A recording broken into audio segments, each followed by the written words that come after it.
सारे जहां से अच्छा। इकबाल की ये पंक्तियां सुनकर मन कैसे हिलोरे लेने लगता है। परंतु ऐसे दृश्यों से क्या हम गर्व कर सकते हैं? क्यों हम अन्य देशों की स्वच्छता और अनुशासन की बड़ाई करते नहीं थकते? क्या थोड़ी सी समझ और सावधानी से अपने देश को हम गर्व करने लायक नहीं बना सकते? थोड़े से व्यक्ति भी यदि ठान लें तो बहुत कुछ कर सकते हैं। सभ्यता, संपन्नता एवं जनसंख्या में वृद्धि के कारण कूड़े की मात्रा दिन दूनी रात चौगनी बढ़ रही है। यही नहीं, उसका स्वरूप भी बदला है।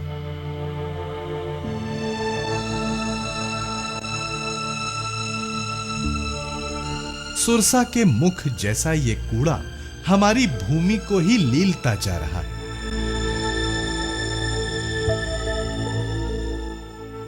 इससे हवा में कितना जहर घोला जा रहा है, क्या कोई अनुमान है?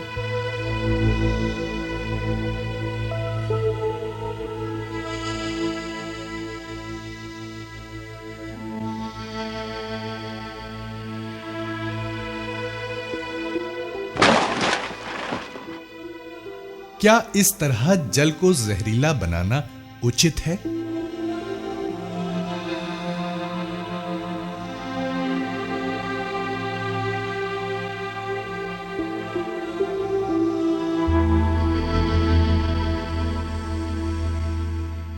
इन मूक पशुओं को मौत के मुंह में झोंकने में हम इंसानों का बड़ा योगदान है।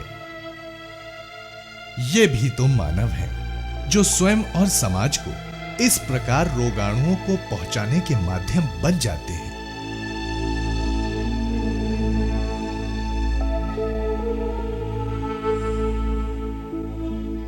हमारी संवेदनशीलता हमें क्यों नहीं झकझोरती?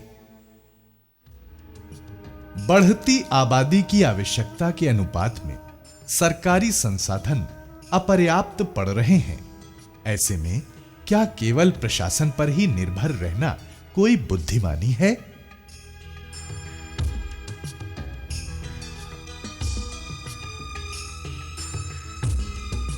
दरअसल आज हमें कूड़े के प्रति अपना नजरिया बदलना होगा।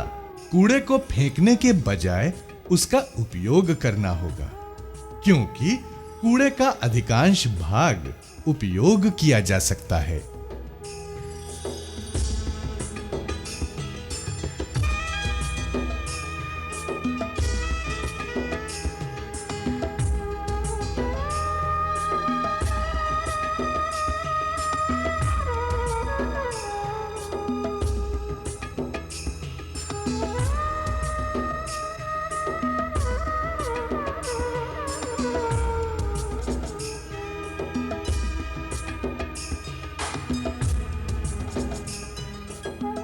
इस तरह बनाई गई खाद पेड़ पौधों, फसलों तथा भूमि सभी के लिए अच्छी है। चौंकिए नहीं, ये तथ्य है कि प्रदेश में हम जितना एल्यूमिनियम कूड़े में जाने दे रहे हैं, उतने में औसतन एक हवाई जहाज का खोल बनाया जा सकता है। ऐसे ही कूड़े में फेंक दिए जाने वाले लोहा आदि से एक रेल का वैगन तैयार हो सकता है। कागज, कांच और प्लास्टिक का तो कहना ही क्या। हम कितने बहुमूल्य पदार्थों को व्यर्थ जाने दे रहे हैं। इस समस्या का समाधान बहुत सरल है। लीजिए, सारा कूड़ा गायब।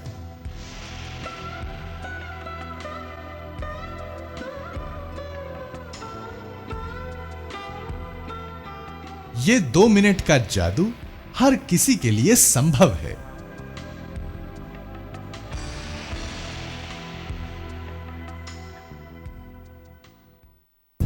हम सभी अच्छे इंसान हैं, पर अनजाने में ही ऐसी आदतों के शिकार हैं जो अस्वास्थ्यकर होने के साथ साथ शर्मनाक भी हैं। जब तक हम इन्हें नहीं सुधारेंगे, अपने ऊपर हम गर्व कैसे कर सकते हैं? क्या हम अच्छे नागरिक भी हैं? अपनी छोटी छोटी समस्याओं के लिए शिकायतें करना और प्रशासन से अपेक्षा करना बगैर ये सोचे कि ये हमारी अपनी गलत आदतों के कारण ही पैदा हुई हैं, अपने में तनिक सा सुधार लाकर स्वयं ही समस्याओं को सुलझाना सचमुच गौरव की बात होगी।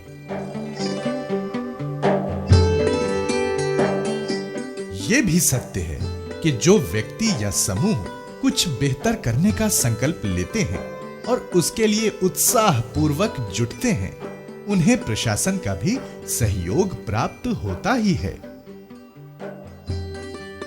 समाज में ऐसे व्यक्ति और समूह हैं जो अपने अपने स्तर पर अपने ढंग से पर्यावरण को बेहतर बनाने में जुटे हुए हैं। बात चाहे सर्वव्यापी प्रदूषण, कचरे या गंदगी की, या फिर प्लास्टिक पॉलिथीन की विभीषिका की हो।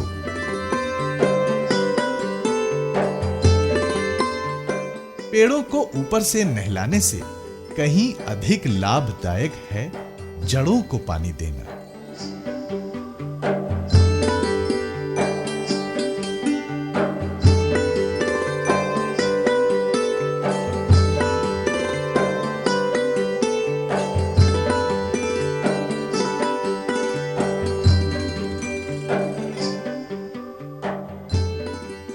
साथ में लिया हुआ एक थैला हजारों पन्नियों को कूड़े में जाने से रोकता है।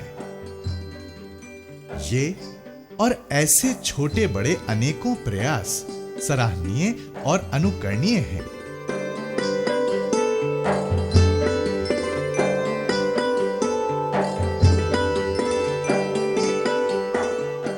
आज जरूरत है कि ऐसे प्रयास ज्यादा से ज्यादा क्षेत्रों में बढ़ाए जाएं और कोने कोने में ऐसे समूह बने, तभी हम स्वच्छ वातावरण के सपने को साकार कर पाएंगे। वृक्ष हमारे जीवनदाता हैं। वृक्षों को लगाना और उन्हें बचाने से बड़ा और कोई पुण्य कार्य नहीं है। वे हमें ऑक्सीजन सरीखी प्राणवायु देते हैं, मेघों को आमंत्रित कर जल स्तर बढ़ाने में सहायक हैं। आने वाली पीढ़ी के लिए सारी धन संपदा व्यर्थ होगी यदि उसे उपजाऊ भूमि, स्वच्छ वायु और शुद्ध जल सुलभ न हो। घी का एक दीपक भी उजाला और सुगंध फैलाता है। जहां कहीं भी सार्थक प्रयास किए जा रहे हैं, वहां उसके सुपरिणाम भी स्पष्ट दिखाई दे रहे हैं। कल्पना कीजिए, यदि हर गली, मोहल्ले और नगर में इस जागरूकता का प्रसार हो, तो हमारे देश की तस्वीर कितनी सुंदर, कितनी आकर्षक होगी। इस कल्पना को साकार करने के लिए आवश्यकता है दृढ़ निश्चय की और सही कदम की। आइए हम संकल्प लें और इस ओर बढ़ें, आज ही और अभी।